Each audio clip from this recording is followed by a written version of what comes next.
Muy buenos días con todos. Vamos a iniciar nuestra clase del día de hoy, referente, como están observando, a la posguerra. O sea, los años que siguieron al, al término de la Segunda Guerra Mundial. También este momento de la historia se le conoce como la Guerra Fría, que es el término que más se le usa, ¿no? Para designar al periodo que continúa a la Segunda Guerra Mundial, periodo de la Guerra Fría. Bien, eh, vamos a iniciar con nuestra clase.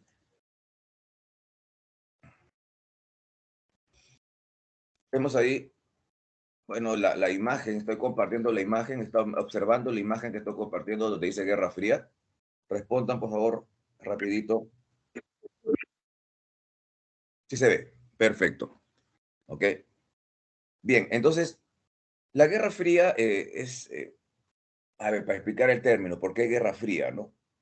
Supuestamente la Guerra Caliente, para explicarlo de una manera así simple, la Guerra Caliente es el momento de la Segunda Guerra Mundial, eso fue la guerra caliente, ¿okay? Los enfrentamientos directos. ¿Okay? En cambio, la Guerra Fría va a ser una guerra en la cual las relaciones entre Estados Unidos y la Unión Soviética se congelaron. Se rompe el pacto que había unido durante la Segunda Guerra Mundial, durante la Guerra Caliente, se rompe el pacto que había unido Estados Unidos con la Unión Soviética, que se habían unido para luchar contra el fascismo, contra el nazismo, contra Japón. Entonces, ahora ese pacto se quiebra, se rompe y se enfrían las relaciones. Entonces, ¿qué va a haber? Entonces, estos dos países empiezan a rivalizar en el mundo. Cualquier conflicto que se observa en el mundo en este periodo, vamos a ver de que Estados Unidos está en un bando y la Unión Soviética apoya al otro bando. Eso es lo que caracteriza a todos los hechos de la Guerra Fría. Estados Unidos apoya un bando, la Unión Soviética al otro bando. Fueron enfrentamientos indirectos. Eso es lo que caracteriza la Guerra Fría. Acá vemos algunas imágenes relativas a la Guerra Fría. Por ejemplo, vemos la península de Corea, vemos la división de Alemania, el mapa de la China comunista, vemos la puerta de Brandenburgo en Berlín, donde delante de la puerta de Brandenburgo se encuentra el muro de Berlín, imágenes de la guerra de Corea, imágenes de la guerra de Vietnam, entre otros.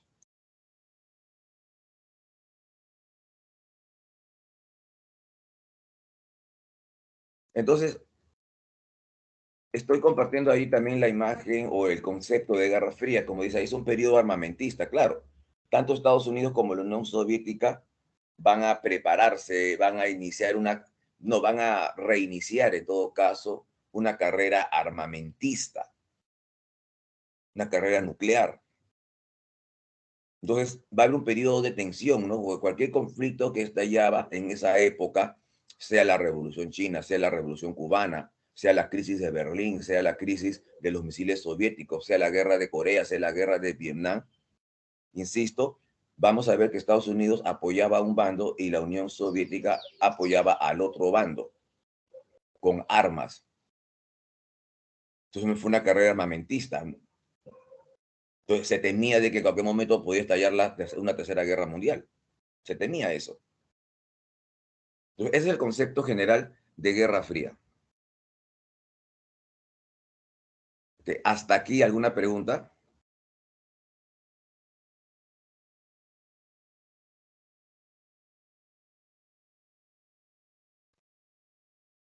¿Hasta aquí alguna pregunta, jóvenes? Hola, profesor. Ya, ok.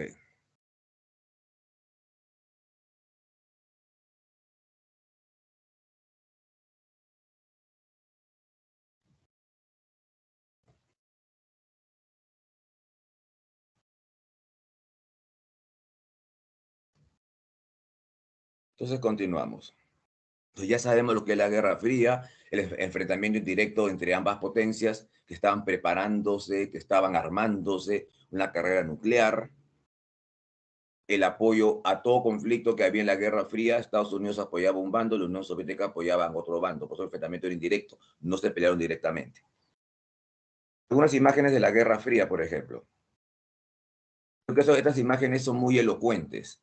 Estas imágenes nos quieren dar a entender, nos quieren explicar lo que realmente pasaba en el mundo. Vean ustedes, ¿no? El águila norteamericana frente al oso soviético. Ambos que portan sus misiles. Están ahí mirándose con odio. Por eso, uno. La otra imagen, ¿no? El tío Sam que representa a Estados Unidos y el oso soviético. Ambos están manejando fichas en distintas partes del mundo, porque ambas potencias quieren controlar las regiones del mundo. Están ahí rivalizando.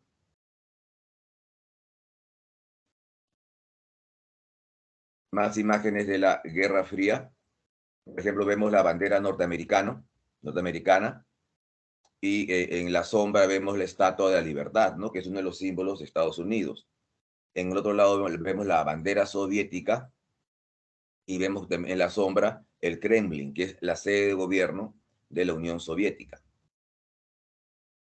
Por otro lado, vemos también al oso soviético sentado de fondo la bandera soviética, mirando con odio molesto al tío Sam, que está en una actitud muy similar.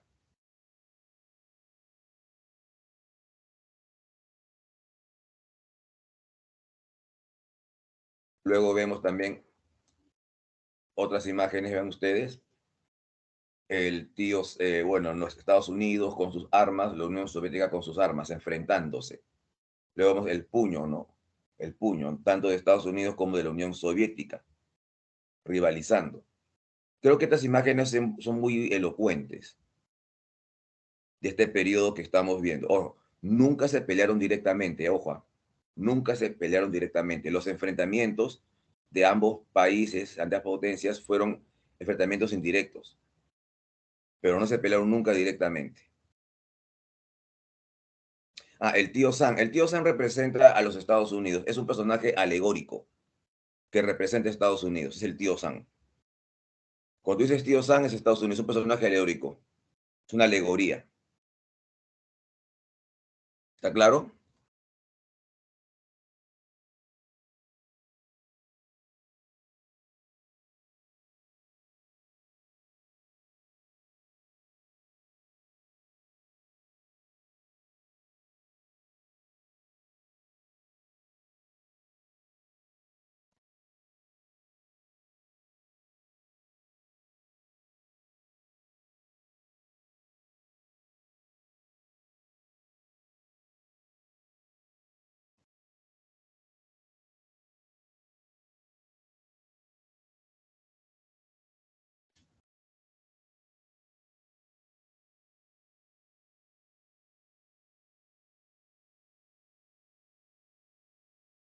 Bien, sigamos. Uno de los hechos que uno de los hechos que marcó la Guerra Fría fue la formación de los grandes bloques que estamos viendo acá. Quiero que observen bien el mapa, por favor. ¿Están observando el mapa, chicos? Es importante que para entender los temas que vamos a desarrollar ahora. ¿Están viendo el mapa? Sí, profesor. Bien. ¿Qué observan en el mapa? ¿Qué se observa en el mapa? Que Europa está dividida. Vemos una parte de Europa de color celeste, ¿no es cierto? Vemos un azul claro, y una parte de Europa de color rojo. Algunos países están un color medio plomo, ¿no? Que son los países neutrales, diríamos, ¿no? Entonces, ven, entonces el mundo se va a dividir así en dos grandes bloques. El bloque capitalista es el bloque que está de color celeste y el bloque comunista de color rojo. Se divide en esto, digamos, Europa. Entonces, lo del bloque capitalista, ¿no? El bloque capitalista, los que están de color celeste, van a ser, diríamos, los aliados, mal que bien, de los Estados Unidos. Y Los países que están de rojo son los países comunistas dirigidos por la Unión Soviética. Ahora, la pregunta del millón, a ver si se han dado cuenta. ¿Es casualidad que los países comunistas, los que están ahí en el mapa de rojo, están justo alrededor de la Unión Soviética? ¿O hay una explicación? ¿O creen ustedes que hay una explicación?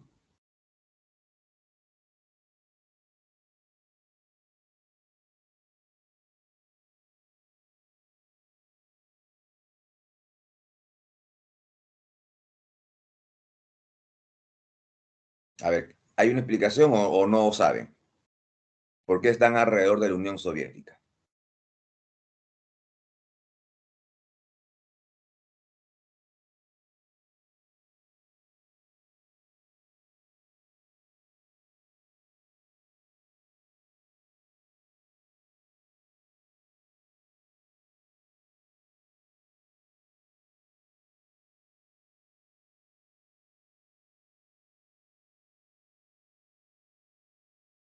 Claro, muy bien, Raúl. Esos países fueron más que anexados, sí fueron anexados, sí, pero fueron libres. Esos países antes y durante la Segunda Guerra Mundial habían sido anexados por Alemania.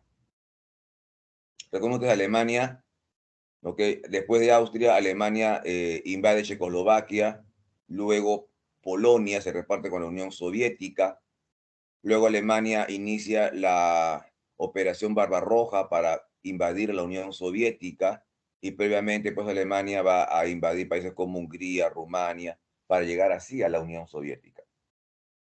Pero ¿qué pasó con Alemania y la Unión Soviética? Fue derrotada. Entonces, ¿qué hacen los soviéticos? Inician la contraofensiva. O sea, todos aquellos países que habían sido dominados por Alemania en Europa Oriental fueron liberados por los soviéticos. Entonces, los soviéticos los liberaban de los nazis, de los alemanes, y en su lugar colocaban autoridades prosoviéticas en esos países. Eso fue, recuerden, lo que se estableció en la conferencia de Yalta, que Stalin señaló que aquellos países que sean liberados por los soviéticos quedan bajo la jurisdicción de la Unión Soviética. Y ahí está, pues, dos países. Polonia, Checoslovaquia, Hungría, Rumania, Bulgaria, Yugoslavia, pues luego se retira este bloque. Ahora, Alemania, vamos a ver, se dividió en dos partes, ¿no? La Alemania federal y la Alemania democrática. La Alemania democrática es la Alemania comunista. Y dentro de la Alemania democrática se encontraba Berlín. Y Berlín también estaba dividido, porque una parte de Berlín estaban las tropas norteamericanas, otra parte de Berlín estaban los soviéticos.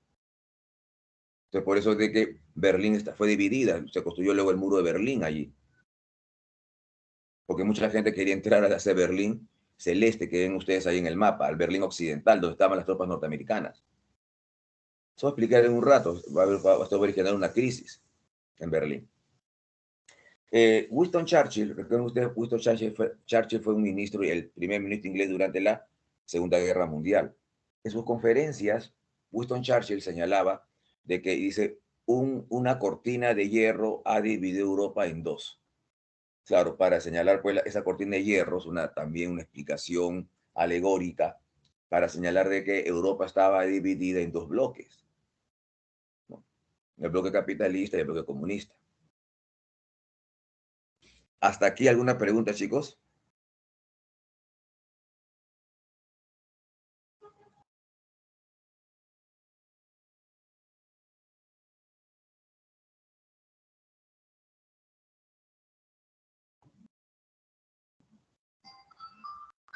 ¿Hasta aquí alguna pregunta?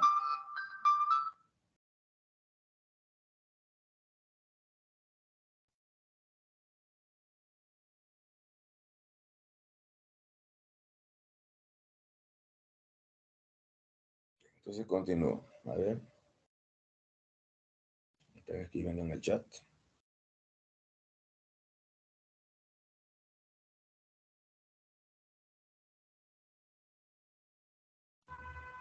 Bien.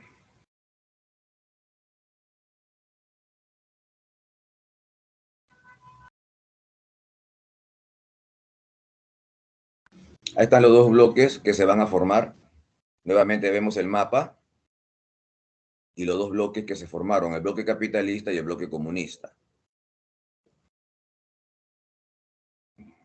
Entonces, los países capitalistas, lo que me acabo de explicar, el bloque capitalista, como les dije, eran los países aliados de Estados Unidos.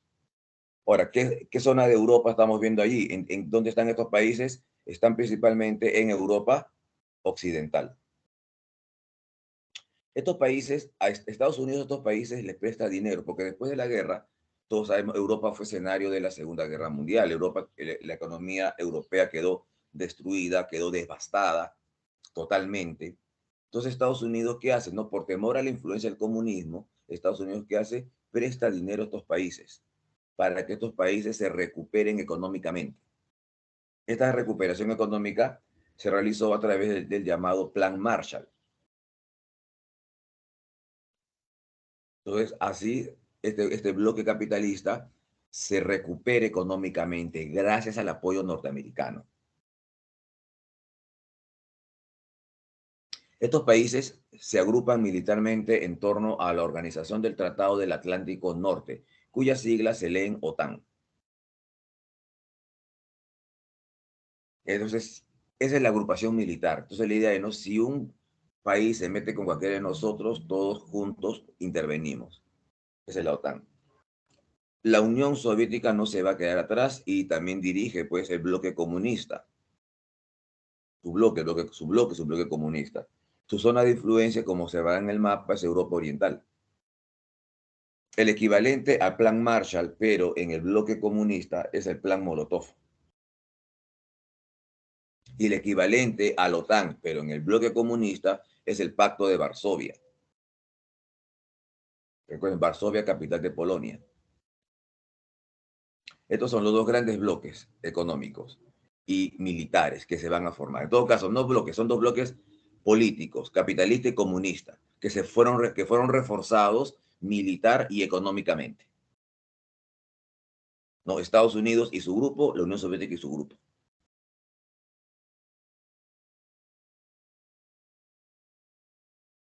Esto creo que es sencillo.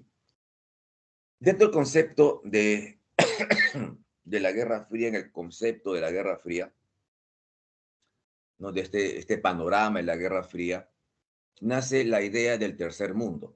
Ahora, si el primer mundo es el mundo capitalista, el segundo mundo es el mundo comunista, entonces el tercer mundo, ¿qué cosa es? El tercer mundo son los países pobres, los países económicamente subdesarrollados. Es el llamado tercer mundo. Ahora, hago la aclaración, el tercer mundo no es un bloque. Ojo, el tercer mundo no es un bloque, porque solamente hay dos bloques, capitalista y comunista. El tercer mundo, ¿qué cosa es? Es solamente un concepto. ¿Okay? Un concepto en el cual están incluidos todos los países pobres, que no se consideran ni capitalistas ni comunistas. Se llama tercer mundo. Repito, no es un bloque, es solamente un concepto, una idea que une a los países pobres. Esta idea del tercer mundo, que deben agruparse, deben unirse, deben tomar consideraciones de índole político, cuáles son las directrices que deben seguir. Estos países, digamos, tercermundistas, van a adquirir una toma de conciencia. Ellos van a decir, ¿por nosotros qué somos? No somos capitalistas, no somos comunistas. No formamos parte del primer mundo ni del segundo mundo. Entonces, ¿qué somos nosotros? Bueno, somos los países pobres. Entonces ya, ¿cuál va a ser nuestra posición en el mundo a partir de ahora? Entonces, esta idea del tercer mundo comenzó a gestarse en una conferencia, la conferencia de Bandung, conferencia afroasiática, países africanos, países asiáticos. Aquí en Bandung, ciudad de Indonesia, se reúnen los principales representantes del tercer mundo.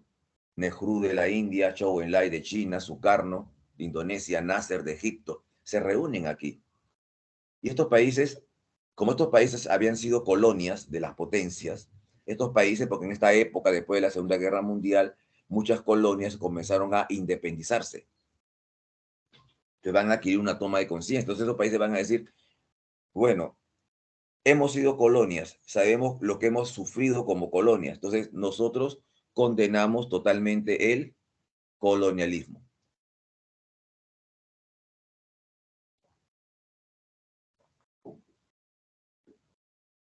También se condenó el racismo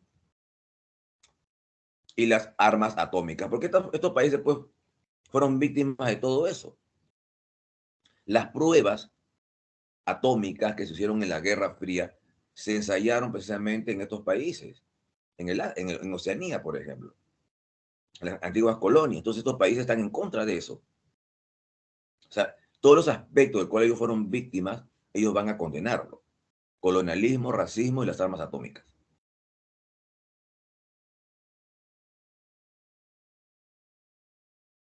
Poco después, entonces, la idea comenzó a madurarse y algunos años después se reúnen en Belgrado, Belgrado capital de Serbia, que antiguamente formaba parte de Yugoslavia. En Belgrado es considerada como la primera reunión de los países no alineados. Los dos países del tercer mundo van a decir, nosotros que somos los países no alineados. O sea, no estamos en línea ni con Estados Unidos, no estamos en línea ni con la Unión Soviética. El anfitrión de la conferencia de Belgrado fue el camarada Tito, Josip Broz, el camarada Tito, que era el anfitrión, el jefe de Estado de Yugoslavia, ¿no? Donde se realizó la conferencia. Entonces, ahí, esta conferencia de Belgrado es considerada como la primera reunión de los países no alineados, ¿no? Asisten, pues, Nehru, Nasser, los personajes que asistieron anteriormente a la conferencia de Bandung. Perú entra al grupo de los países no alineados en 1973, cuando gobernaba el general Juan Velasco Alvarado. ¿Hasta aquí alguna pregunta, chicos?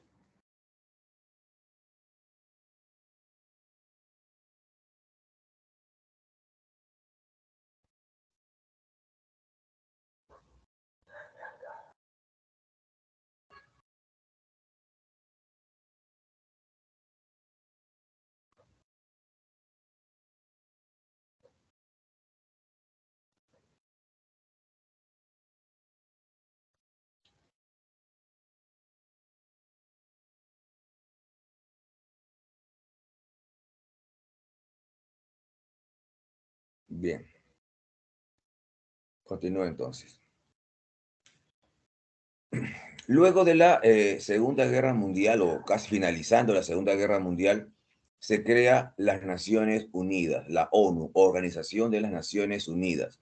Que recuerden, esta organización, Organizaciones Unidas, reemplazó a la Sociedad o Liga de Naciones, creada después de la Primera Guerra Mundial. Entonces, se crea esta organización que tiene más, es más efectiva en cuanto a las decisiones que toma. Eh, se crea ahí la Conferencia de San Francisco, se crea la ONU. Entre los organismos que destacan está el Consejo de Seguridad, que tiene 11 miembros, de los cuales 5 son permanentes. Son Estados Unidos, Rusia, Francia, Gran Bretaña y China Popular. Son los miembros permanentes. O sea, los demás miembros, los 6 miembros restantes se renuevan cada año. Estos 5 miembros permanentes son las grandes potencias del mundo. Y estos 5 miembros permanentes tienen derecho a veto. ¿Qué significa eso? Vetar, prohibir. Si la ONU da una resolución, se supone de que todos los países miembros de la ONU, de las Naciones Unidas, tienen que acatar la resolución de la ONU. Pero si a uno de estos 5 países no le conviene, simplemente no lo aplica, no obedece. ¿Pero por qué, profesor? Porque están en su derecho.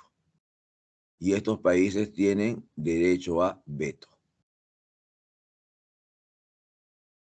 Son los miembros permanentes del Consejo de Seguridad, los 5 miembros permanentes del Consejo de Seguridad.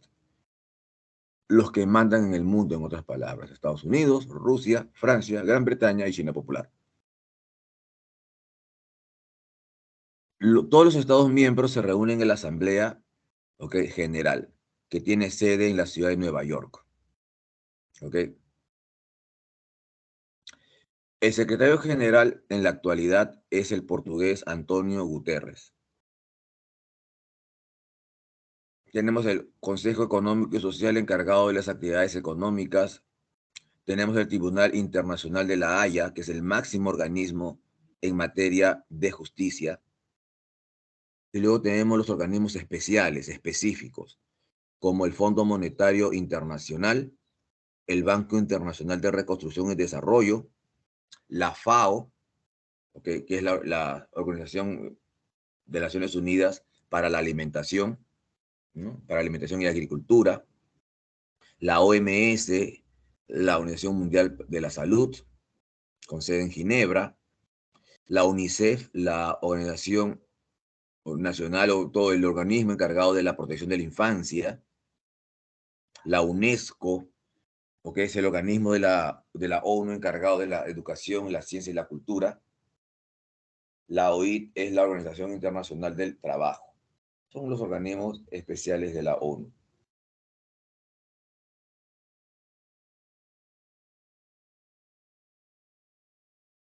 Por ejemplo, vemos imágenes, vemos al secretario de la ONU,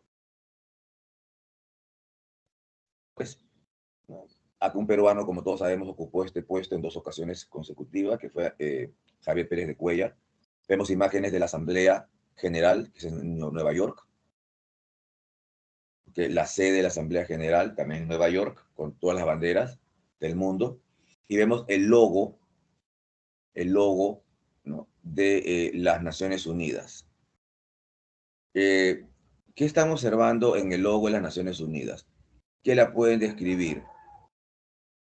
A ver, ¿qué observan en el logo, chicos, de las Naciones Unidas?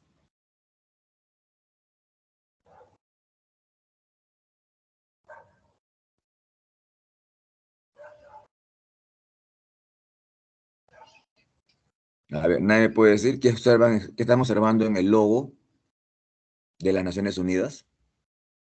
Países integrantes. Sus integrantes, ya, pero ¿cuáles son los integrantes en el logo? ¿Qué es lo que ves primero? Se ve ahí 2 palmas. Y la palma es el símbolo de la paz, para empezar. Ajá, pero ¿qué más ves? Los continentes. Ajá, muy bien. Los continentes. El mundo, los continentes. Entonces, las Naciones Unidas, y vean ustedes, y las palmas que rodean, que es el símbolo de la paz en el mundo. Muy bien.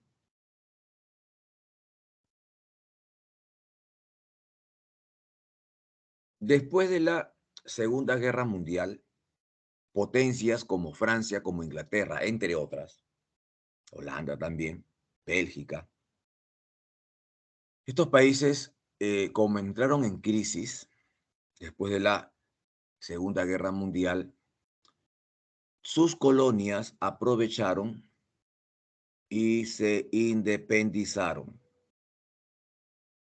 Por eso hablamos de la descolonización, la desaparición de los imperios coloniales. Las colonias se independizaron. Entonces la India se independizó de Inglaterra, por ejemplo, igual Egipto, ¿no? De Inglaterra. El Congo se independizó de Bélgica. Argelia se independizó de Francia. ¿Okay? Indochina también se independizó de Francia, por ejemplo. Entonces, ahí vemos pues, que estos países, estas colonias se independizaron. Ahora, ¿y qué motivó esta independencia de las colonias, esta descolonización, esta desaparición de los grandes imperios coloniales? Dice ahí, pues, difusión de las ideas de libertad, libre determinación de los pueblos. Entonces, estas ideas también llegan a otras partes del mundo. Entonces, pues, va a haber un deseo de estos países de independizarse. Ahora, dentro de estas antiguas colonias, vemos a élites, familias poderosas, ¿no? O familias con cierto prestigio dentro de la élite, dentro de la colonia, familias nativas. Entonces, muchas veces eh, los líderes de la independencia de estas colonias eran personas pertenecientes a estas importantes, prestigiosas familias nativas de las colonias. Otra causa de la desaparición de los imperios coloniales es la debilidad y crisis de las potencias. Claro, después de la Segunda Guerra Mundial, como les dije, las potencias entraron en crisis. Entonces las colonias aprovechan esto y se independizaron. Uno de los ejemplos más representativos de la descolonización fue cuando la India se independiza. La India se independizó de Inglaterra. Ya en la India, digamos, antes de la Segunda Guerra Mundial, incluso antes de la Primera, ya ahí destacó un personaje carismático llamado Mahatma Gandhi. Mahatma Gandhi en la India eh, señalaba, practicaba, ¿no? Predicaba en todo caso la no violencia, la desobediencia civil a los ingleses. Es decir, ¿no? En vez de enfrentarnos, pelearnos directamente a los ingleses, la idea qué cosa es no pelear con ellos, no hablar con ellos, no tratar con ellos, no comprarles nada a los ingleses. Entonces, era una desobediencia civil, una desobediencia pacífica, una rebelión pacífica. Entonces, eso lo practicó Gandhi, ven ustedes. O sea, para llegar a ese nivel, pues, ¿no? De resistencia, para no caer en las provocaciones, porque Gandhi muchas veces lo querían provocar, pero Gandhi nunca se dejó amilanar. Tuvo muchos adeptos. Luego de la Segunda Guerra Mundial, Inglaterra reconoce formalmente la independencia de la India. Pero en la India había un problema. En la India había un problema. Ese problema que había en la India es el tema religioso. Si bien es cierto, la gran mayoría de la población de la India, de los hindúes, son hindúes de religión hindú, pero también había un gran sector en la India que practicaba la religión islámica, que eran musulmanes. Gandhi era de las personas, como él era un personaje muy pacífico, Gandhi era de las personas que pregonaba eh, la convivencia pacífica entre hindúes y musulmanes, cosa que los musulmanes no deseaban. Por esa razón, que después de que la India se independizó y por temas religiosos, se decide crear dos estados allí. La India para los hindúes y Pakistán para los musulmanes. Ahí tenemos Nehru, uno de los líderes que participó en la conferencia de Belgrado, en la conferencia afroasiática de Bandung, discípulo de Gandhi. Nehru fue el primer jefe de Estado de la India. Pero un detalle, vean ustedes, Pakistán. Si ven en el mapa, Pakistán es la zona verde. Hay dos Pakistanes, el Pakistán occidental y el Pakistán oriental. Era un mismo estado, pero separado por cientos de kilómetros. O sea, no había continuidad territorial entre ambos Pakistanes. Por esa razón, para el año de 1971, Pakistán Oriental se separó, ¿no?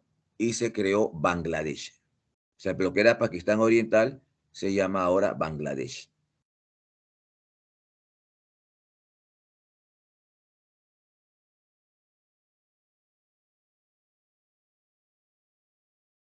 Egipto también se independizó de Inglaterra. Ahora, para Inglaterra, Egipto Vean ustedes cómo Inglaterra estaba perdiendo sus colonias, ¿no? La India, que era su más importante colonia, y Egipto también. Ahora, ¿en qué le interesaba a Inglaterra de Egipto? No las pirámides, ¿ok? No, a Inglaterra le interesaba de Egipto el canal de Suez. Recuerden ustedes que el canal de Suez era una vía de comunicación importantísima, vital para Inglaterra, para comunicarse con sus colonias del Asia, como por ejemplo la India. Como estamos observando en el mapa, por el canal de Suez en Egipto, se corta camino y se llega a la India. Vean ustedes el recorrido de Inglaterra a la India por el canal de Suez es de 11.600 kilómetros. Si no existiera el canal de Suez, Inglaterra tendría pues que recorrer todo el África hasta la India. Y recorrería ¿cuántos kilómetros? Okay, alrededor de 19.000 kilómetros. Entonces, por ahí corta camino, definitivamente. Por eso es la importancia esa es la importancia de Inglaterra, tener el canal de Suez. Recuerden ustedes que durante la Segunda Guerra Mundial, Adolfo Hitler intentó apoderarse, Alemania, la Alemania nazi, intentó apoderarse del canal de Suez. Por eso preparó este ejército poderoso llamado el Afrika Korps al mando de Erwin Rommel, el zorro del desierto. Pero los ingleses derrotaron a los alemanes. Entonces, Alemania no pudo tomar el canal de Suez, pero ese era su objetivo.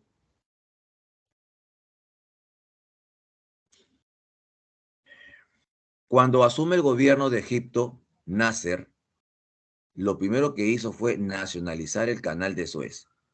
Como estamos viendo ahí a Nasser en el canal de Suez, nacionalizándolo. O sea, se los quita a sus antiguos dueños, a los ingleses. Porque el canal de Suez era una compañía privada, ¿no? Inglesa. Había un 70% de capitales de inversiones inglesas en el canal de Suez. El 30% restante, socios minoritarios, eran capitales franceses. Entonces, Nasser, ¿qué hizo? Nacionalizó el canal de Suez. Se los quitó a Inglaterra, que era el socio mayoritario, y a Francia, que era el socio minoritario. Se los quitó. Le pagó una indemnización y dijo, no, este canal es mío. Este canal es de Egipto. Esto es lo que naturalmente provocó ciertos problemas aquí. Estos problemas.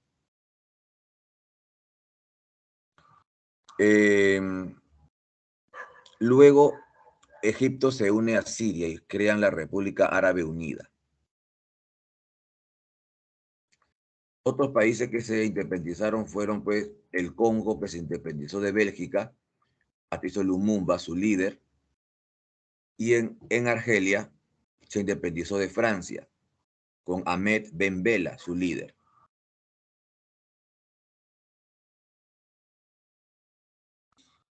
¿Aquí alguna pregunta, chicos?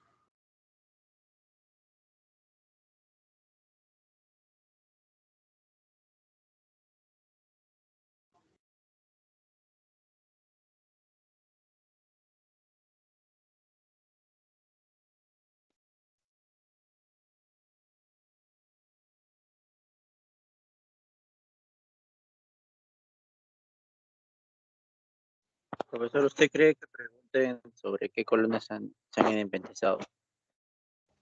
No te entiendo la pregunta, no entiendo. ¿Qué colonias se han independizado? ¿Qué creo yo? No entiendo la pregunta. ¿Usted cree que en el examen puedan preguntar los nombres de las colonias que se han independizado? Ah, no, no, no, no, no. Pues, serían pues todas las colonias, pues son decenas de colonias, ¿no? Si se pregunta algo, cosas concretas, no cosas más, más generales en todo caso, más que concretas. ¿Quién fue el líder de independencia de Egipto? Puede ser.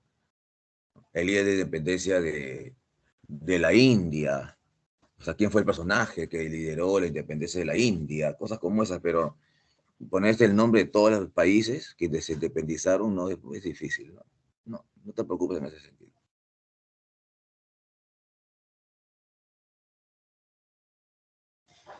Bien, en la Guerra Fría, la Guerra Fría, hubieron revoluciones como la Revolución China, la Revolución Cubana, hubieron conflictos, ¿no?, o guerras como la Guerra de Vietnam, la Guerra de Corea, y hubieron crisis. Las crisis se refieren a los momentos que casi se rompe el frágil equilibrio, la frágil paz que había en el mundo y pudo haber provocado una guerra a escala mayor, una tercera guerra mundial. Entonces hablan de crisis. No hay que olvidar que en todos los acontecimientos de la Guerra Fría vemos que Estados Unidos está presente apoyando a un bando y la Unión Soviética también está presente apoyando al otro bando. Y así se enfrentan indirectamente. Si no es así, van a haber momentos difíciles, como las crisis. Las crisis fueron ya los momentos de que las dos potencias pudieron haberse enfrentado directamente. Por eso ese frágil equilibrio, esa frágil paz estuvo a punto de romperse. Pues habla de crisis. La primera crisis fueron dos, que hubo en el mundo en la Guerra Fría, fue la crisis de Berlín. La crisis de Berlín, que como estamos observando en la diapositiva, la crisis de Berlín duró 11 meses. La crisis de Berlín duró 11 meses. De junio de 1948 hasta mayo de 1949. Cerca de 11 meses. Esa es la crisis de Berlín. Ahora, no confundir crisis de Berlín con el muro de Berlín, que es una consecuencia. Eso va a ser después. La crisis duró 11 meses, como están observando. ¿Recuerdan ustedes que en la Segunda Guerra Mundial, al final de la Segunda Guerra Mundial, exactamente en la conferencia de Yalta, los 4 países ganadores de Alemania, es decir, Inglaterra, Estados Unidos, la Unión Soviética y Francia, acordaron dividir Alemania en 4 zonas de ocupación, como están observando ahí en el mapa, ¿no? Una zona de ocupación soviética, una zona de ocupación norteamericana, inglesa, francesa. La zona de ocupación soviética están observando en el mapa color rojo. La zona de ocupación inglesa color verde. La zona de ocupación francesa color celeste. Y la zona de ocupación norteamericana color mostaza. Ahora, la capital de Alemania es la ciudad de Berlín. Recuerden ustedes, hemos explicado, por eso insistimos mucho en la clase anterior. Los soviéticos fueron los que llegaron a Berlín. Entonces, en la zona de ocupación soviética estaba Berlín, la capital. Pero el acuerdo era de que Berlín también se divida en 4 partes. Entonces ven ustedes, ¿no? Berlín, enclavada en plena zona soviética, en plena zona de ocupación de control soviético, se dividió en 4 partes originalmente. Entonces, para entrar a Berlín, si los norteamericanos, si los ingleses y los franceses querían entrar a Berlín, ¿qué zona debían cruzar? La zona soviética. Ahora, si los soviéticos querían, que sean los soviéticos, bloqueaban Berlín y no permitían el paso a los norteamericanos, a los ingleses, a los franceses. Recuerden ustedes de que el pacto ya se había roto, pues. ¿Hasta aquí está claro?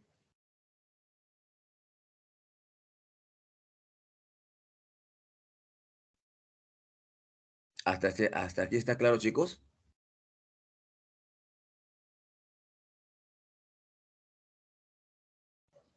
Sí, profesor, todo claro. Ok.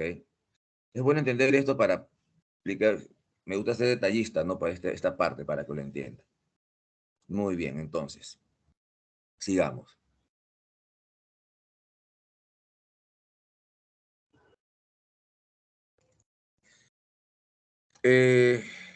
Recuerden ustedes les dije hace unos momentos que Estados Unidos presta dinero a los países de Europa Occidental para que estos países se recuperen económicamente, ¿no es cierto? Entonces, dentro del Plan Marshall, el famoso Plan Marshall, dentro del Plan Marshall, Estados Unidos dice, bueno, pues a Alemania hay que apoyarla económicamente para que se recupere. Vamos a ver qué me están escribiendo en el chat un ratito. Bien, ya. Entonces, Estados Unidos, los países dicen, bueno, hay que darle a Alemania dinero para que Alemania se recupere, pues, económicamente. Y así pueda pagar nuestras deudas. Hay que apoyarla, ¿no? Hay que hacerla trabajar para que con su trabajo nos pague. Además, dirán, si ustedes se estarán preguntando, ¿no? Se estarán preguntando, profe, pero si Alemania fue enemiga de Estados Unidos, se peleó en la Segunda Guerra Mundial, ¿por qué ahora Estados Unidos le presta plata? Vamos a ver. Explicamos todo, hay una explicación sencilla. Los criminales, los culpables de la guerra, de la Segunda Guerra Mundial, ¿no fueron los nazis? Bueno, pues los nazis fueron juzgados, recordaremos, en los juicios de la ciudad de Nuremberg. Las leyes nazis fueron suprimidas. La educación nazi fue suprimida. En otras palabras, todo lo malo que tenía Alemania fue extirpado. Ese cáncer fue extirpado, se le quitó a Alemania. O sea, ¿qué quedaba? Lo bueno de Alemania. Entonces hay que trabajar con lo que queda. Hay que hacerle su terapia. Entonces, sí que se decide hacerle la terapia, ¿no? Ya se quitó lo malo, ya se extirpó el cáncer, ya fueron juzgados los criminales de guerra nazi en Nuremberg. Ahora con lo que queda, con la otra población, hay que trabajar. Hay que adiestrarla. Y no hay que olvidar un detalle. Estados Unidos en la Guerra Fría va a buscar aliados contra la Unión Soviética, sí o no. A Estados Unidos va a buscar aliados contra la Unión Soviética, sí o no. Sí. Claro, entonces Estados Unidos necesitaba ¿qué? Un aliado importante en Europa, un aliado importante que le ayude a enfrentarse a los soviéticos, porque ya la guerra había terminado, insisto, ya la lucha contra Alemania había terminado, ya fue eso en el pasado, ya los criminales de guerra nazi fueron juzgados, las leyes nazis fueron suprimidas. Ahora el enemigo de Estados Unidos era la Unión Soviética. Entonces Estados Unidos necesitaba a un aliado poderoso, un aliado importante, que era Alemania. Entonces a Alemania hay que apoyarla para que se recupere económicamente y así sea un aliado poderoso mío frente a los soviéticos. Entonces, en ese sentido, el Plan Marshall de Estados Unidos decide apoyar económicamente a Alemania y crea una nueva moneda para Alemania, el marco alemán, una moneda fuerte, estable, que permita a Alemania recuperarse económicamente. Entonces, se determinó pues de que esta moneda ingrese a todos los sectores de Alemania.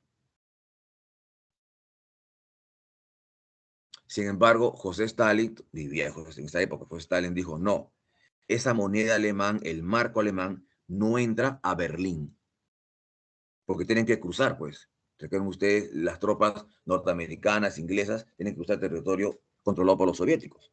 Entonces, no, a Berlín no entra. Oye, pero aquí en Berlín hay tropas también norteamericanas, inglesas y francesas. Así, ya verán ustedes cómo entran, pero por vía terrestre no entran. O sea, ¿qué buscaba Stalin? Stalin buscaba, pues, al bloquear Berlín, entonces esto obligaría a los norteamericanos, ingleses y franceses a abandonar Berlín. Y Berlín caería en manos de los soviéticos, todo Berlín, ya no la mitad. Entonces, aquí se origina la crisis de Berlín. Los soviéticos bloquearon la ciudad de Berlín. Oye, pero la población se queda sin alimentos, ya no es mi problema, que se vayan los norteamericanos, es la única solución. Entonces, frente a esto, Estados Unidos e Inglaterra que dijeron, si no me permiten entrar a Berlín vía terrestre, nadie me va a impedir ingresar a Berlín vía aérea. Entonces, Estados Unidos e Inglaterra todos los días realizaban vuelos, decenas, quizás cientos de vuelos, cientos de helicópteros, aviones, llegaban a Berlín para abastecer, para alimentar a la población que había quedado aislada, bloqueada por culpa de Stalin. A esos vuelos se le conocen como puente aéreo, como están observando ahí en la imagen. Vemos en la imagen el bloqueo de Berlín y luego imágenes que los aviones están llegando a Berlín y la gente observando. Ahora, pregunto, ¿qué van a pensar los alemanes y específicamente qué van a pensar los berlineses frente a lo que está pasando, el bloqueo y el puente aéreo? ¿Qué van a pensar los alemanes? ¿Qué país me está apoyando? ¿Y qué país me está perjudicando? Pregunto al aula. ¿Qué van a pensar los alemanes, los berlineses? ¿Qué país me está perjudicando? ¿Pero qué país me está ayudando?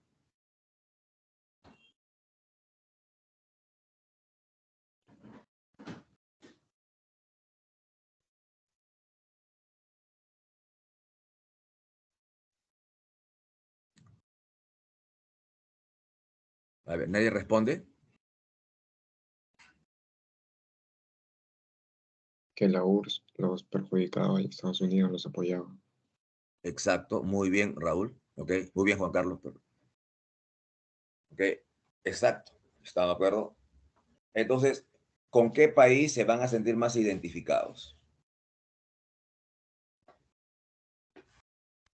¿Con qué país se van a sentir más identificados? Estados ¿Con el Unidos. país que lo perjudica o con el país que lo está ayudando? A ver, Carla, creo que te está confundiendo.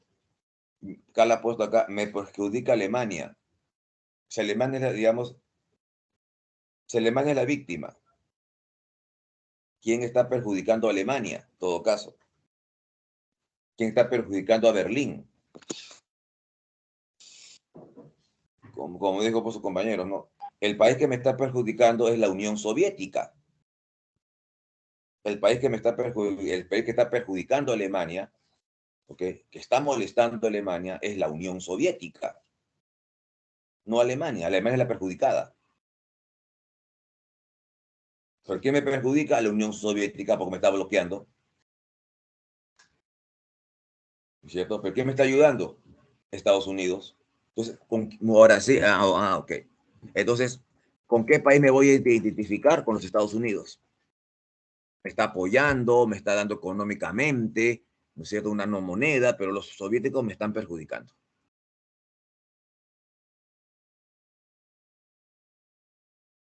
Entonces ya acá muchos alemanes van a ver a Estados Unidos de otra forma, pues ya. Entonces, como los soviéticos no pudieron pues derribar dos aviones, porque eso es la crisis, ¿no es cierto? Stalin decidió desbloquear Berlín. ¿Ok? Se superó la crisis. ¿Ok? Entonces, superada la crisis, que se decide la zona ocupada por los norteamericanos,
¿Me escuchan ahora, chicos?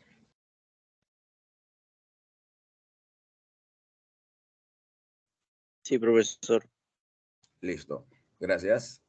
Entonces, la otra crisis que ocurrió durante la Guerra Fría fue la crisis de los misiles soviéticos en la isla de Cuba. Vea, Cuba está frente a los Estados Unidos.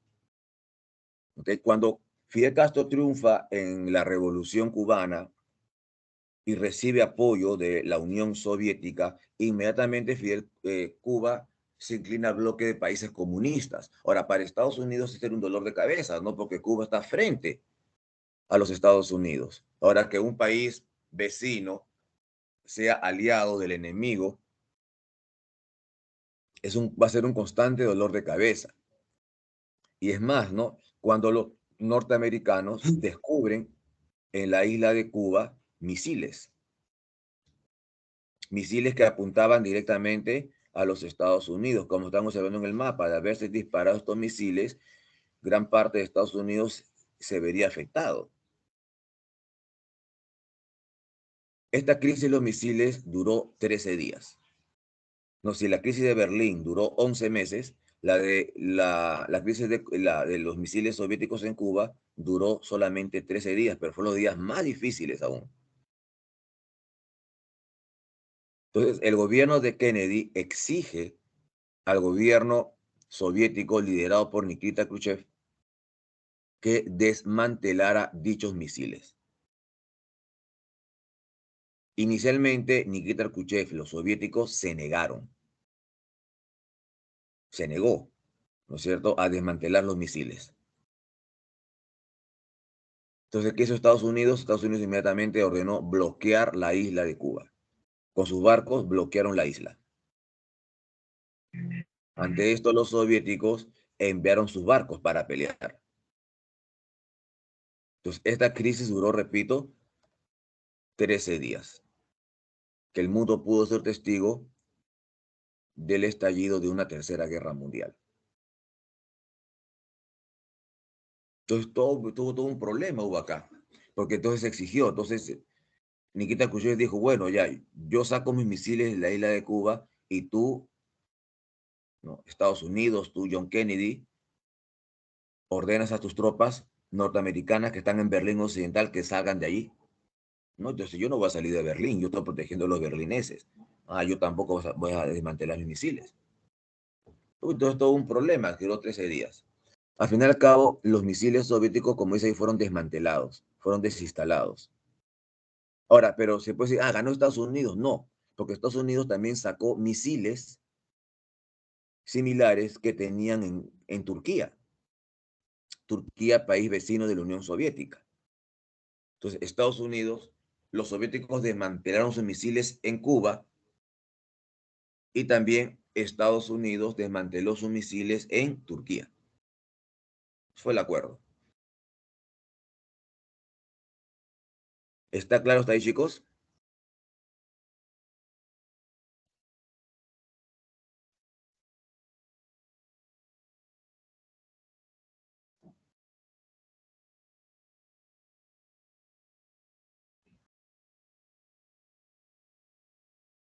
¿Está claro?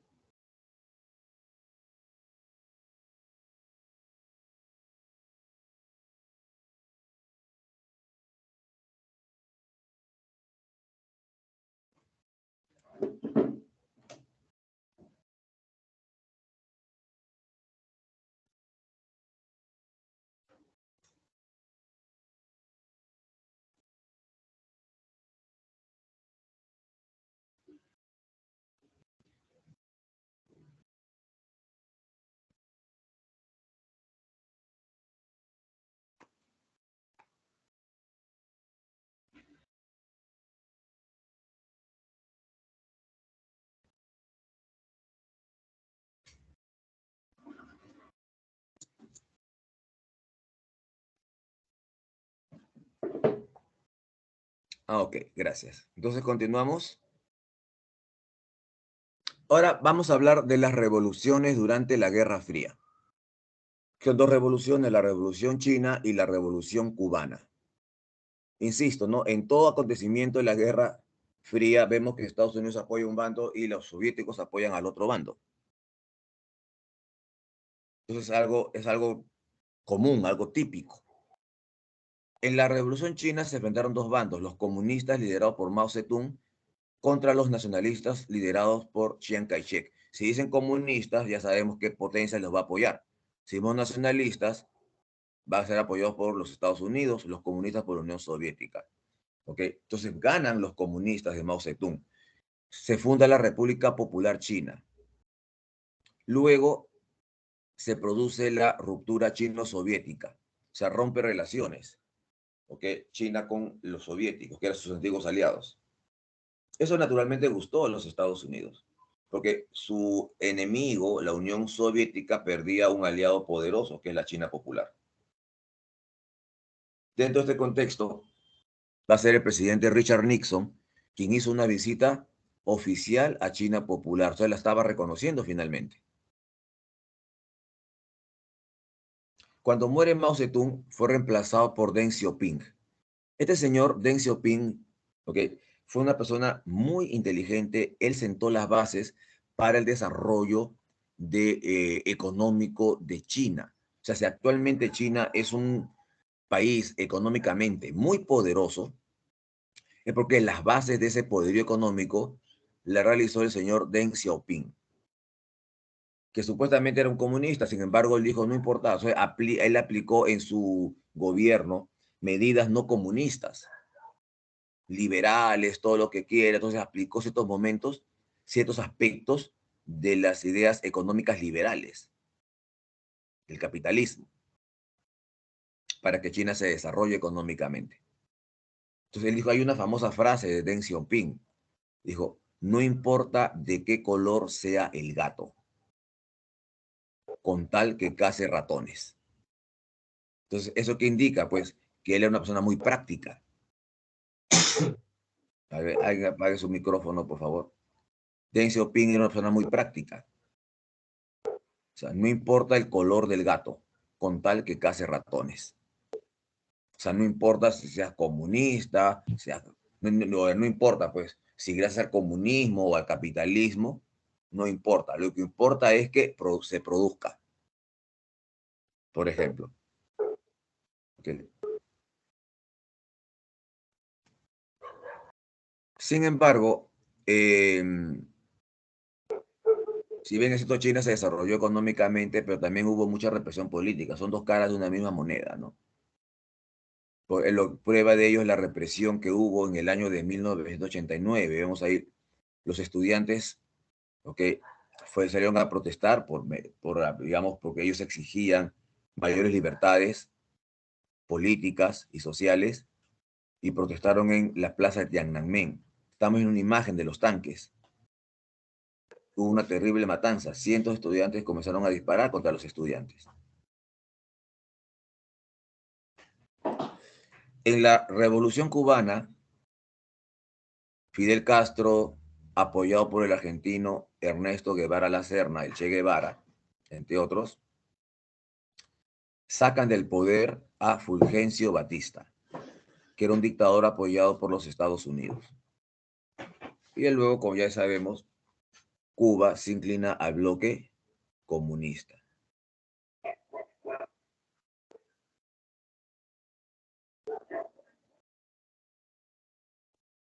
¿Quién tiene su micrófono prendido por ahí?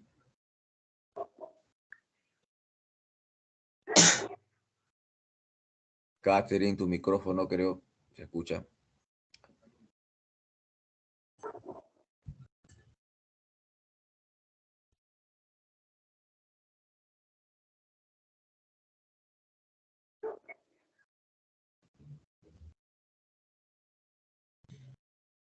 Los conflictos de la Guerra Fría, la Guerra de Corea, dos bandos se enfrentan en la Guerra de Corea.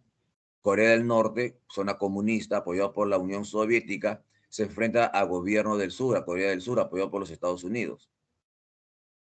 Corea del Norte, tropas norcoreanas invaden Corea del Sur. Ante ello interviene Estados Unidos al mando del general Douglas MacArthur.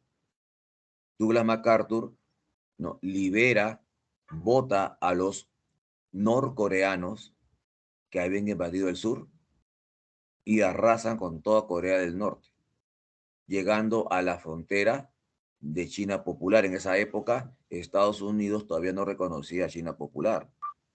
Entonces, Douglas MacArthur dice, venzo, derroto al comunismo Corea del Norte y de paso invado también China Popular, que es un país comunista. En ese momento los soviéticos amenazan con intervenir, lo que obligó a Estados Unidos a retirar sus tropas de la frontera china, a retirarse de Corea del Norte. Douglas MacArthur fue reemplazado por otro comandante. La guerra de Corea termina con la firma del armisticio o tregua de Panmunjom. La división de ambas Coreas sigue siendo el paralelo 38 hasta ahora.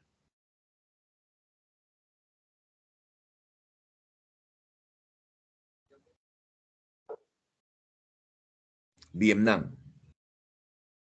Vietnam formaba parte de Indochina, antigua colonia de Francia. Después de la Segunda Guerra Mundial, Indochina, liderada por Ho Chi Minh, este guerrillero, se había enfrentado a los japoneses. ¿No? Que habían invadido Indochina en la Segunda Guerra Mundial.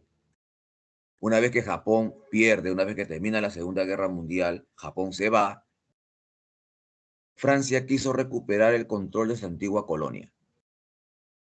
Entonces Ho Chi Minh dijo, no te pases, pues yo he luchado contra Japón para ser independiente, no para volver bajo el yugo colonial de Francia. Entonces Ho Chi Minh ahora se enfrenta a Francia y derrota a Francia en la batalla de Dien Bien Phu. Él había fundado un grupo guerrillero llamado el Viet Minh. Una vez de que Francia fue derrotada, la península de Indochina fue dividida en 3 países: Laos, Camboya y Vietnam. Ho Chi Minh se apoderó de Vietnam del Norte, funda su gobierno comunista, porque él era comunista, capital Saigon. En cambio, en Vietnam del Sur, no, capital, perdón, me tocó. En Vietnam del Norte, capital Hanoi, zona comunista. En Vietnam del Sur es Saigon, es la capital, zona apoyada por Estados Unidos. Estados Unidos va a tratar de impedir que Vietnam se unifique bajo un sistema comunista.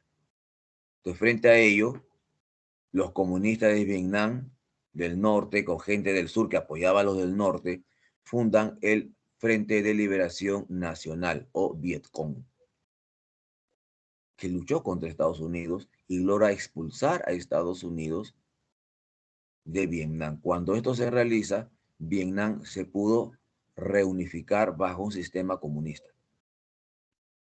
Lamentablemente, Ho Chi Minh no pudo ver este sueño realizado porque murió poco antes, algunos años antes, de que Vietnam logre expulsar a los norteamericanos.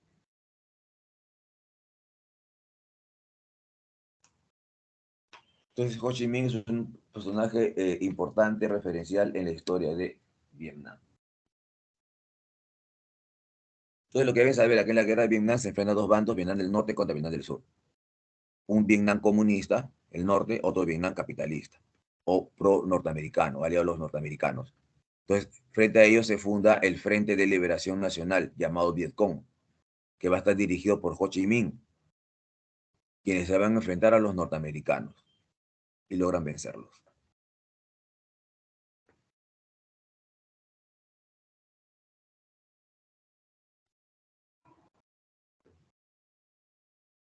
Otros acontecimientos están vinculados a la Guerra Fría. Tanto Estados Unidos como la Unión Soviética se van a esmerar en demostrar al mundo sus avances tecnológicos, sus avances científicos. Y dentro de ese contexto está la carrera espacial, en la conquista del espacio. Ahora, se quería que aquellos países que aquel país que domine el espacio va a ser el país que domine el mundo, porque en el espacio puedo colocar yo satélites que pueden servir como espionaje al país enemigo. Los primeros en lanzarse al espacio fueron los soviéticos. Ellos inician la carrera espacial, ¿no? Cuando lanzan un primer cohete espacial, el Sputnik. El Sputnik no era un cohete tal como lo concebimos, por si acaso. El Sputnik era un pequeñito, según dicen, el tamaño de una pelota. Fue su primer cohete espacial. Luego los soviéticos que deciden lanzar a seres vivos, a ver cómo reaccionan en el espacio. Ese mismo año que se inicia la carrera espacial, los soviéticos en el Sputnik 2 llevan a una perrita, la famosa Laika. Una perrita callejera que la adiestraron. Laika. Fue triste porque los soviéticos sabían que Laika no iba a regresar. Y estaban ellos ya convencidos. Ellos sabían, ¿no?, de que Laika no iba a regresar. Porque no, la nave, el Sputnik 2, no estaba diseñada para el regreso. Entonces, bien, pues, ahora, dicen las personas que adiestraron a Laika, entonces se remueven la conciencia, dice, porque nunca van a olvidar el momento que Laika, cuando se despide y Laika le mueve digamos, la cola. Yo sabía que no iba a regresar. Ahora, y Laika murió achicharrada, chicos. ¿Okay? La nave se recalentó, o sea, supuestamente iba a durar unos meses pero a las pocas horas la nave se recalentó y la pobre perra murió. Entonces la nave daba varias vueltas al mundo, ¿no?, con el cadáver de la pobre perrita. No, que fue una mártir de la carrera espacial. Hubieron luego otros animales que fueron llevados que tuvieron mejor suerte. Un chimpancé llamado Ham, que él sí logró regresar, ¿no? Inclusive tuvo una mejor suerte, ¿no? Terminó su vida en un zoológico, el chimpancé Ham. Luego los soviéticos decidieron lanzar a un primer ser humano, que ese primer astronauta era un soviético, se llamó Yuri Gagarin. Va a ser el primer astronauta. Como también una primera astronauta, una mujer llamada Valentina Tereskova. Sin embargo, los norteamericanos son los que van a llegar a la Luna. Alunizan, no aterrizan, porque no es la Tierra, es alunizan. Están las imágenes Neil Armstrong, Edwin Aldrin y Michael Collins. Hay quienes dicen que nunca llegaron a la Luna, que es mentira, etcétera, etcétera. Ya son especulaciones, ya. No entro en detalles sobre las discusiones que hay sobre eso. La Iglesia Católica durante muchos años se consideró como un organismo, una institución muy conservadora. Sin embargo, cuando el Papa Juan XXIII asume el control de la Iglesia, el gobierno de la Iglesia, decide cambiar de actitud, que la Iglesia se comprometa en la solución de otro tipo de problemas, por ejemplo. Entonces, esa es la idea digamos, esa es la idea, esa es la idea, la idea de la Iglesia, el objetivo de la Iglesia en el Concilio Vaticano II, ¿no? Involucrarse con otros problemas que pasan en el mundo, buscar la justicia social, la paz. En Nicaragua hubo una revolución que sacan al dictador Anastasio Somoza. Otros hechos, la guerra de las Malvinas, ¿no? Inglaterra contra la Argentina, ¿no? Inglaterra siempre ha tenido el control de las Islas Malvinas y los ingleses, porque tienen el dominio hasta ahora. Los argentinos, por su parte, siempre han reclamado eso como parte de su territorio.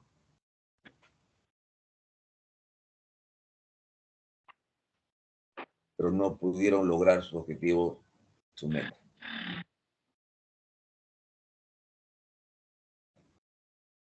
La historia del mundo cambia radicalmente cuando asume el gobierno este señor que vemos allí, quien es Mikhail Gorbachev, gobernante de la Unión Soviética. Él aún está vivo. Mikhail Gorbachev asume el gobierno de la Unión Soviética y realizó dos reformas que cambiaron para siempre la historia del mundo. Estas dos reformas que hizo Mikhail Gorbachev, la perestroika y la glasnost, provocaron el fin de la Guerra Fría. Como diría Chespirito, sin querer queriendo, él puso fin al país que quería reformar. Él quería con estas reformas, modernizar la Unión Soviética, que despegue, cambiarla, pero estas dos reformas que provocaron no es el cambio, sino la desaparición de la Unión Soviética, la desaparición del comunismo y con ello el fin de la Guerra Fría.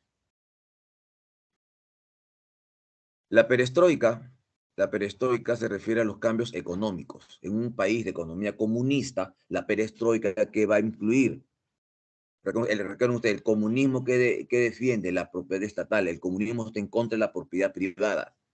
Sin embargo, con la perestroika que se permiten la privatización de empresas, se permiten economía libre comercio, liberalismo, libre comercio, libre mercado.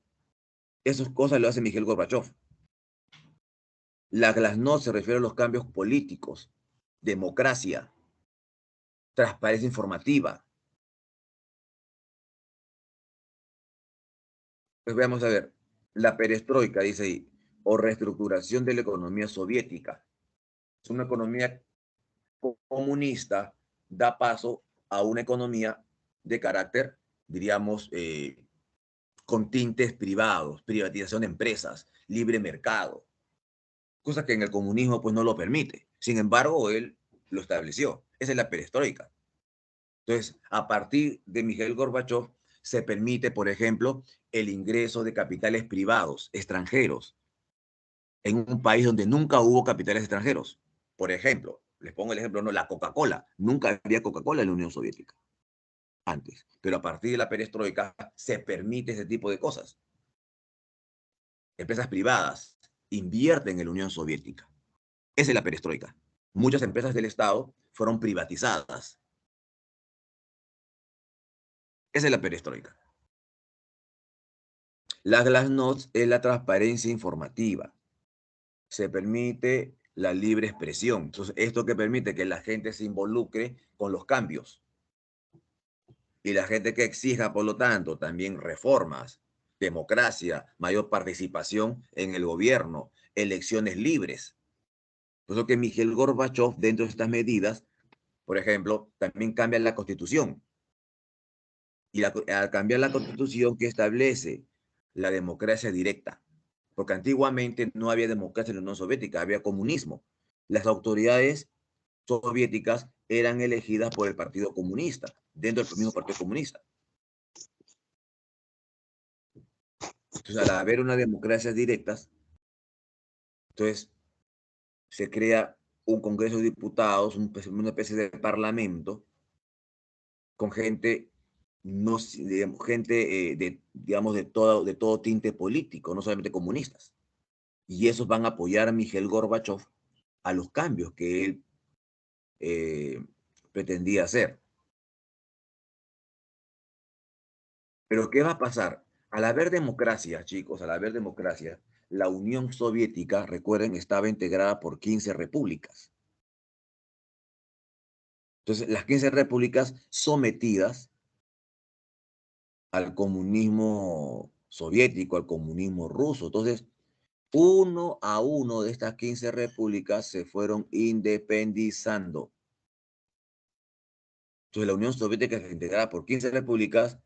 ¿Qué va a pasar? Se independizaron. Entonces, desaparece la Unión Soviética. El puesto que ocupaba la Unión Soviética en la ONU fue ocupada por su heredera directa, que es Rusia. Rusia también heredó el material militar y nuclear que tenía la Unión Soviética. Las demás repúblicas se independizaron totalmente. Letonia, Estonia, Lituania, Bielorrusia, Ucrania, Moldavia, Georgia, Armenia, Azerbaiyán, Kazajstán, Uzbekistán, en fin, todas las que terminan en can. Se independizaron. Al no haber Unión Soviética, ajá, ¿qué va a pasar? También inmediatamente los demás países que integraban el bloque comunista, como Polonia, Checoslovaquia, Hungría, Bulgaria, Rumania, también se separaron de la influencia soviética. Entonces ya no hay Unión Soviética, ya no hay bloque comunista, no hay comunismo. Entonces, ¿qué cosa llegó a su fin? Llegó a su fin la Guerra Fría. Al no haber Guerra Fría, Alemania, que estaba dividida por la Guerra Fría, Alemania se reunificó. Previamente, el muro de Berlín, que separaba la ciudad de Berlín en dos, también se tumba.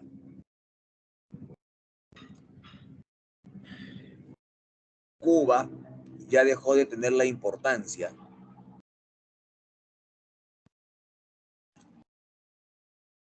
Cuba ya dejó de tener la importancia para Estados Unidos.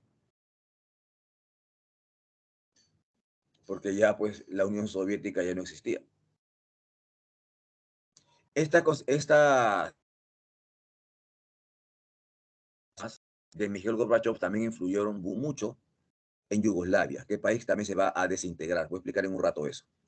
Naturalmente que muchos sectores del Partido Comunista, al ver que Mikhail Gorbachev había provocado la desaparición de la Unión Soviética con las reformas que hizo, intentaron darle un golpe de Estado, cosa que fracasó este intento de golpe de Estado. Y poco después, al no haber Unión Soviética, también Mikhail Gorbachev dejó de gobernar porque ya no hubo Unión Soviética.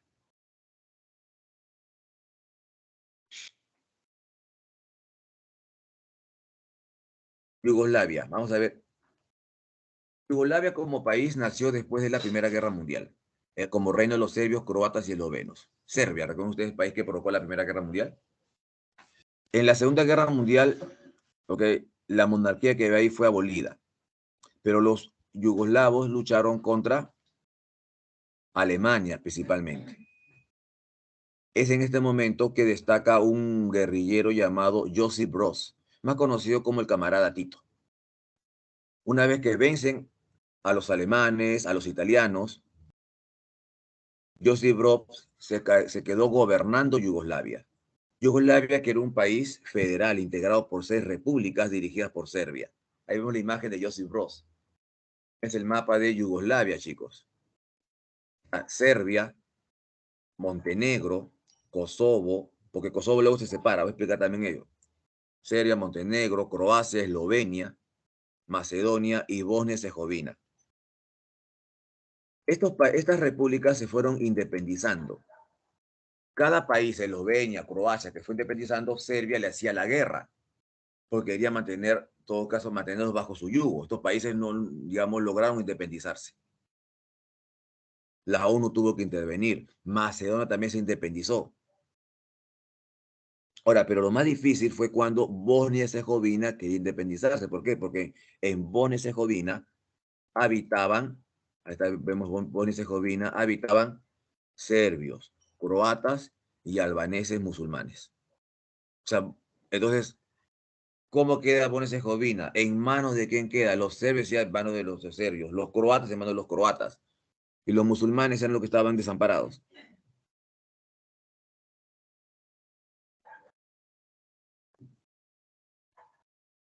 Después de muchas luchas y la intervención de la ONU, Bosnia y Herzegovina logró independizarse. Montenegro también se separa de Serbia. Y luego Kosovo se desintegra, sale también y declaró su independencia. Así quedó. Otro problema que hasta ahora no tiene solución es el conflicto árabe-israelí, palestino-israelí. El Estado de Israel en la región de Palestina, entonces los judíos, en otras palabras, que habían sido expulsados de Europa por el tema del nazismo, entonces los judíos querían regresar tener un lugar donde vivir y decidieron irse a la región de Palestina, donde según ellos sus ancestros habían vivido, los hebreos. Pero la región de Palestina es una zona árabe, los árabes palestinos. Entonces allí los judíos en la zona árabe fundan el Estado de Israel. Y a lo largo de los años, los judíos han ido expandiéndose hasta arrinconar a los árabes palestinos en dos zonas, en la Franja de Gaza y en Cisjordania. Como están observando en el mapa, la zona verde, ¿ok? La zona verde es la zona originalmente palestina, la zona árabe. Pero con el correr de los años, debido a las guerras, creación del Estado de Israel y el expansionismo de Israel, poco a poco Israel ha ido expandiéndose, perjudicando en detrimento de las poblaciones árabes palestinas. Y vean ustedes, a lo largo de los años, los árabes palestinos quedaron reducidos, amontonados a estas dos regiones, a Cisjordania y la Franja de Gaza. Vemos Palestina cómo ha quedado. El resto controlado por Israel. En Palestina surge la figura de Yasir Arafat, que lucha contra el invasor israelí, contra el abusivo de Israel, contra los judíos. Y funda la OLP. ¿Qué es la OLP? La Organización para la Liberación de Palestina. Luego, Palestina fue reconocida como un Estado. Entonces fue el primer presidente de la Autoridad Palestina.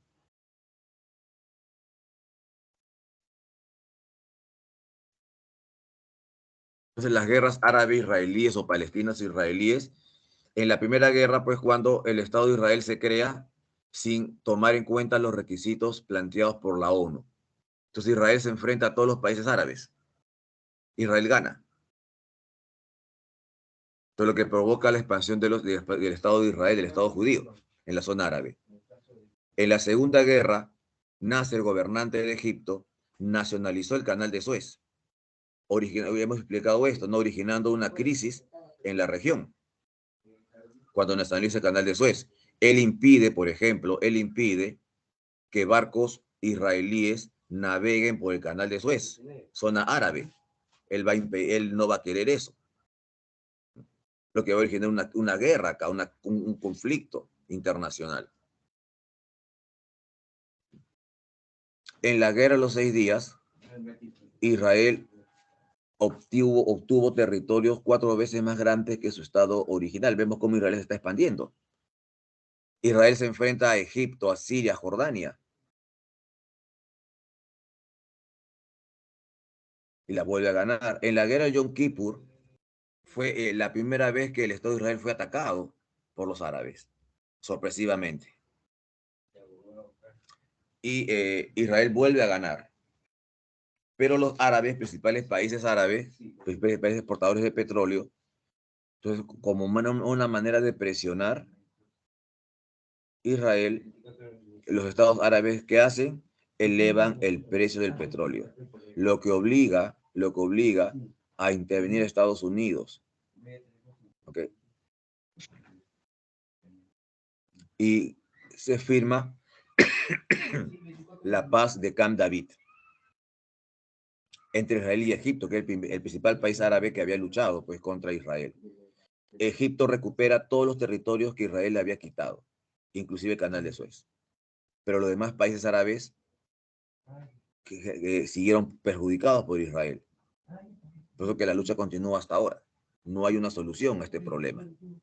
¿Ok? Las guerras del Golfo Pérsico. En las guerras del Golfo Pérsico, ven ustedes el Golfo Pérsico, una zona rica en hidrocarburos. ¿Por eso qué es hidrocarburos? Petróleo, gas natural. Entonces, la guerra del Golfo Pérsico, ¿no? Zona rica en hidrocarburos.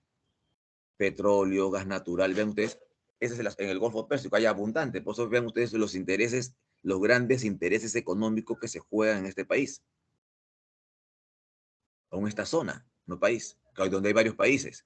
Irán, Irak, Kuwait, Arabia Saudita, todos países árabes. Entonces, cualquier conflicto que estalle en el Golfo Pérsico, los intereses de la potencia se van a ver involucrados.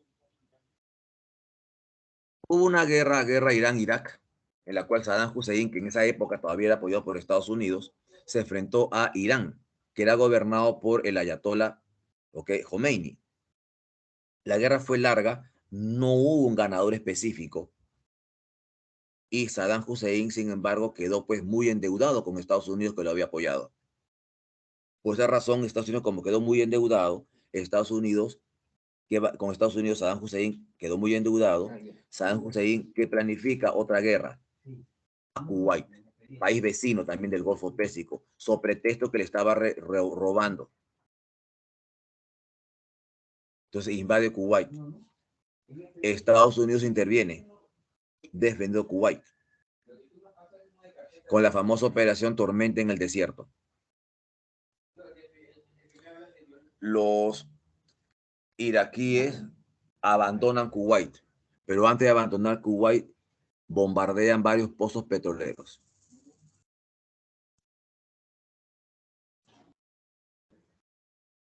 Saddam Hussein fue acusado por Estados Unidos de complotar, de organizar, de apoyar al atentado de las Torres Gemelas. Y este fue el pretexto para que estalle otra guerra del Golfo Pérsico.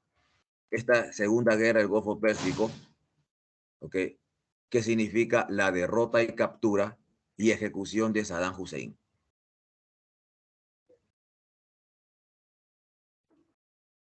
En los últimos años hemos visto que en Siria hubo una guerra civil que conmovió al mundo por las imágenes atroces que se veían todos los días. En Siria gobierna el señor hasta ahora Bashar al-Assad, de tendencias chiitas. O sea, los chiitas son una minoría islámica. Es como decir que en el cristianismo están los evangélicos, están los católicos. Donde los evangélicos son una minoría y la gran mayoría son católicos. Entonces, algo similar va a ser entre los musulmanes. Bashar al-Assad es un musulmán de tendencia chiita, que es un grupo religioso musulmán, minoritario, donde la gran mayoría de la población de Siria son sunitas, que son los mayoritarios. Entonces, una minoría gobierna a un país de mayoría sunita, diferente, pensamiento diferente. Bashar al-Assad tiene el apoyo de Rusia, de China Popular, de Corea del Norte, de Irán. Apoya esta dictadura. ¿Por qué razón? Porque a Rusia sobre todo le interesa porque en Irán tiene un puerto que le permite controlar el comercio en la zona, controlar el comercio del petróleo. El conflicto no tiene solución hasta la fecha.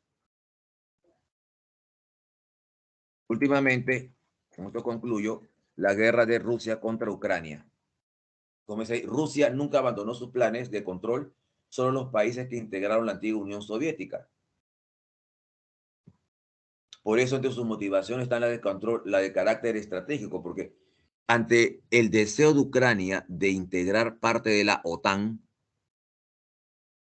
entonces a Rusia no le conviene, porque dice, no, estratégicamente Ucrania está en mi zona de influencia, yo no quiero de que la OTAN, los enemigos, estén por aquí. Entonces, ¿qué dice Rusia? Rusia, según los rusos, apoya movimientos separatistas prorrusos en Ucrania. O sea, en Ucrania hay muchas poblaciones que son aliados de los rusos. Entonces, Rusia usa eso como pretexto para invadir Ucrania, para defender estas poblaciones, dice. Pero lo que en realidad busca Rusia, ¿qué cosa es? Impedir que la OTAN, que Ucrania forme parte de la OTAN por materias de índole estratégico.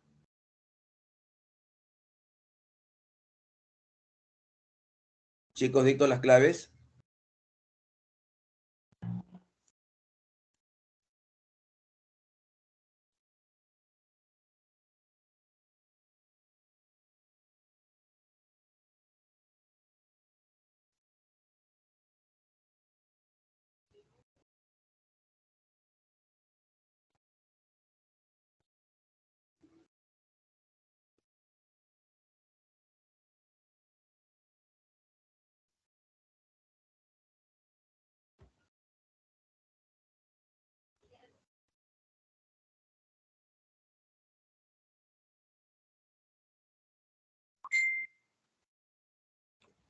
A ver, dito las claves de una vez, ahí están. Perfecto. Estoy compartiendo pantalla, la separata con las claves, chicos. ¿Están viendo ahí? La 1 dice, ¿qué potencias rivalizaron durante la Guerra Fría Estados Unidos y la Unión Soviética? 1C. La 2. Después de la Segunda Guerra Mundial, los países capitalistas de Europa Occidental se beneficiaron económicamente con el Plan Marshall. 2 también C. ¿Cómo se llamó la agrupación militar liderada por la Unión Soviética luego de la Segunda Guerra Mundial? Pacto de Varsovia. En la conferencia de Bandung se condenó las armas atómicas. No participó en la conferencia de Bandung Chiang Kai-shek. El resto sí. La primera reunión de los países no alineados se realizó en Belgrado. ¿Quién fue el gobernante yugoslavio que participó en la conferencia de Belgrado de 1961? Tito. Líder místico hindú que pregonaba la desobediencia civil y la no violencia, Gandhi. El gobernante de Egipto que nacionalizó el canal de Suez fue Nasser. Luego de la independencia de la India, este país fue dividido en India y Pakistán. ¿Qué criterios usó para esta partición? Criterio religioso, ¿no? Hindúes en la India y musulmanes para Pakistán. En 1949, Mao Zedong triunfó en la Revolución China con apoyo de Khrushchev, gobernante soviético. La guerra de Corea finalizó con la firma del armisticio de Panmunjom. Corea sigue dividida hasta ahora. En 1972, Estados Unidos finalmente reconoció al gobierno de China Popular con la visita a ese país comunista de Richard Nixon, presidente norteamericano. En 1954, Indochina logró su independencia luego de su triunfo sobre Francia en la batalla de Dien Bien Phu. Durante la guerra de Vietnam, el gobierno de Saigón, o sea, el gobierno del sur, recibió apoyo de Estados Unidos. ¿En qué país fue derrocado el dictador Fulgencio Batista? Cuba. Las reformas conocidas como Perestroika y Glasnost fueron implementadas en la Unión Soviética por Mikhail Gorbachev, la T. Fue una consecuencia de las reformas emprendidas por Gorbachev en la Unión Soviética, la A, fin de la Guerra Fría. En 1962 se produjo la crisis de los misiles soviéticos en Cuba, que puso al mundo al borde de la Tercera Guerra Mundial. ¿Qué gobernantes tuvieron participación en este hecho? Hemos visto las fotografías, Kennedy y Khrushchev. Finalmente, la reunificación de Alemania y la caída del muro de Berlín son consecuencias de la perestroika y la glasnost.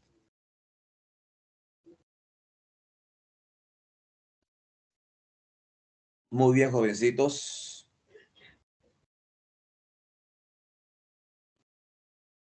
Nuestra clase